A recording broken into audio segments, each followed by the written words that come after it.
Oke, Assalamualaikum warahmatullahi wabarakatuh. Perkenalkan, saya Nur Zakia Simangunsong. Saya peserta PKDP tahun 2025. Di sini saya mengampu mata kuliah IPS Dasar MI atau SD. Di sini saya akan menyampaikan sedikit materi mengenai konsep dasar sejarah. Yang pertama yang kita bahas terlebih dahulu yaitu adalah pengertian sejarah, yang mana di sini kata sejarah berasal dari bahasa Arab yaitu syajarotun, yang artinya itu pohon kayu. Nah, pengertian pohon kayu di sini ialah adanya suatu kejadian atau perkembangan pertumbuhan tentang suatu hal atau peristiwa dalam suatu kesinambungan atau kontinuitas. Kemudian yang kedua yaitu peranan sejarah.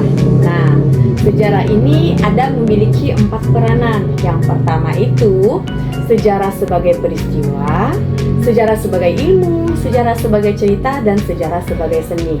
Oke, yang pertama kita bahas terlebih dahulu itu sejarah sebagai peristiwa.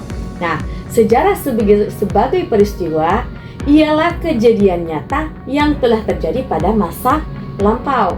Selanjutnya, sejarah sebagai ilmu yaitu kajian sistematis tentang masa lalu berdasarkan metode ilmiah.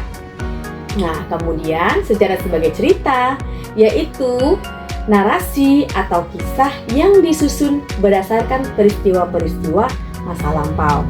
Selanjutnya, sejarah sebagai seni yaitu kemampuan dalam menyajikan fakta sejarah dengan cara yang menarik dan kreatif. Kemudian yang ketiga, kedudukan sejarah itu ada 2. Yang pertama itu kedudukannya sebagai ilmu sosial, kemudian kedudukannya sebagai seni atau art. Nah, kedudukan sejarah sebagai ilmu sosial yang dimaksud yaitu menjelaskan perilaku sosial. Nah, sementara kedudukan sejarah sebagai seni atau art yaitu sejarah tersebut memerlukan sentuhan-sentuhan estetika atau keindahan.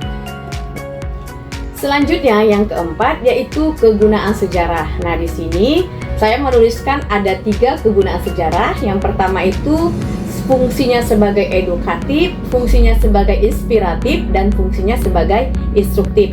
Yang pertama, fungsi edukatif yaitu sejarah memberikan pelajaran dari peristiwa masa lalu yang bisa dijadikan pedoman dalam kehidupan sekarang dan masa depan.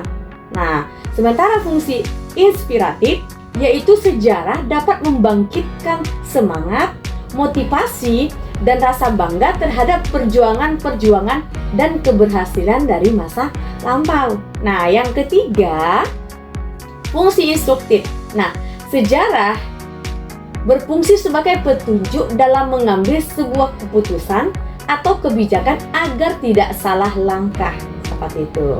Selanjutnya, yang kelima yaitu konsep dasar sejarah. Nah, di sini adapun konsep dasar sejarah itu termasuklah dia waktu, dokumen, alur peristiwa, kronologi, peta, tahap-tahap peradaban, ruang, evolusi, dan revolusi, seperti itu. Selanjutnya yaitu yang keenam, sumber sejarah. Nah, sumber sejarah itu ialah segala sesuatu yang dapat digunakan sebagai media atau bahan untuk mengkonstruksi, menggambarkan, menuliskan, dan mengisahkan kembali sejarah yang telah terjadi. Nah, kemudian dari wujudnya, sumber sejarah yaitu, sumber sejarah itu dapat berupa benda seperti bangunan, perkakas atau peralatan, senjata. Nah, kemudian kalau sumber sejarah secara tertulis, nah itu bisa kita bisa kita contohkan seperti dokumen, surat-surat ataupun prasasti. Nah, sementara sumber lisan yaitu yang wujudnya lisan itu bisa kita contohkan ialah hasil wawancara.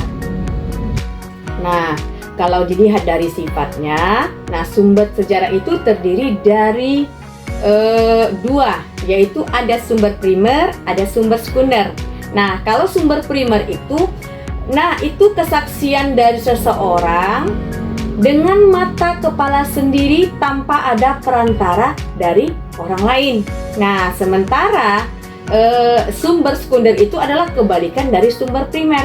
Nah, sumber sekunder itu ialah sumber keterangannya tersebut diberikan oleh orang lain atau sumber lain yang dimana seseorang tersebut tidak menyaksikan secara langsung peristiwa tersebut. Jadi kesimpulannya dari sejarah itu yaitu sejarah itu merupakan ilmu yang mempelajari tentang masa lalu, baik itu manusia secara kronologis maupun faktual. Nah, untuk dipahami, diinterpretasikan serta dijadikan pelajaran dalam kehidupan masa kini dan masa yang akan